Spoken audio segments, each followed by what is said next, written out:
Welcome to Lee Does Stuff. Today we're going to be frog taping a room.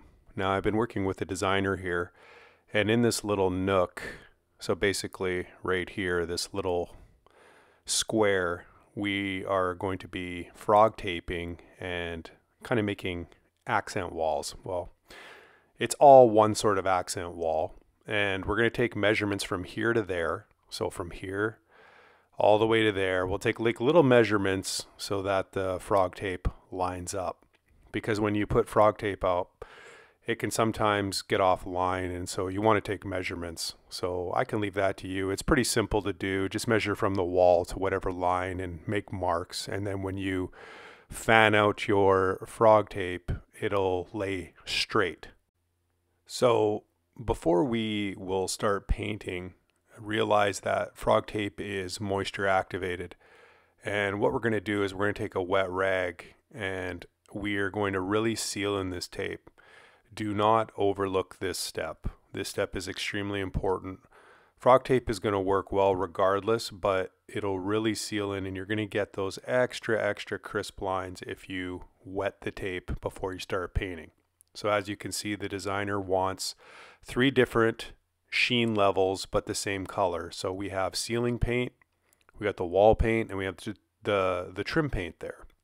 Now it's all the same color, but I guess if you're really looking closely, you will see the different sheen levels. Now if it was me, I'm not a designer, but if it was me, I would just do all one color, especially in a small little nook room like this sort of little office space.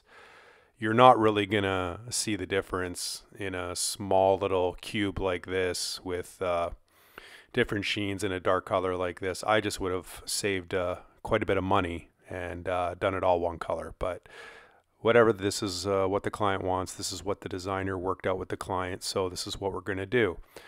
All right, we did our ceiling cut here. We're gonna roll it out. And then after that, we are going to start with our walls. And it's okay to roll down on the baseboards a bit. But what we're going to do is also on the frog tape here, right here, we're going to do a couple coats on the baseboard as well.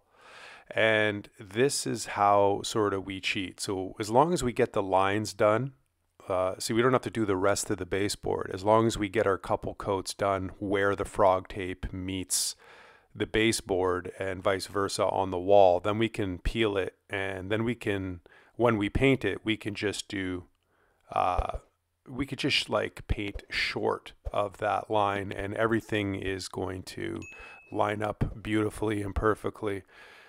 I don't know about you, but there is nothing more satisfying than peeling frog tape. Now, there are many different types of frog tape. I'm using yellow frog tape because yellow frog tape is extremely delicate on freshly painted surfaces, and because that white wall there has been freshly painted only a day ago, I don't want any mistakes happening with like the green or the orange frog tape. And they all have their uses, but I find that the yellow frog tape is the way to go when you're working with freshly painted delicate surfaces and you want the crispest lines possible. So we'll keep peeling, and as you can see, extremely crisp lines. I noticed earlier when I did pull, I had a little bit of bleed through on the baseboard, but you know, doing a little minor touch up like that is not going to be world ending.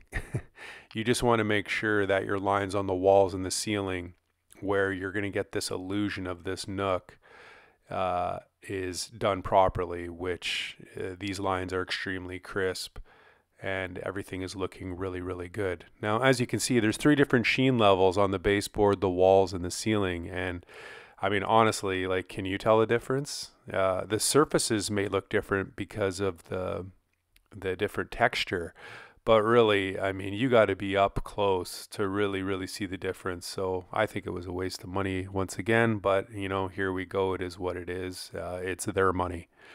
So basically, this is how we frog tape a room or do accent walls. So I highly recommend you you mess around with the frog tape and enjoy the frog tape journey and process, it can add a lot of spice to a room and a lot of personality. So I really hope that this gives you confidence when using frog tape or frog taping a room. Thank you for watching.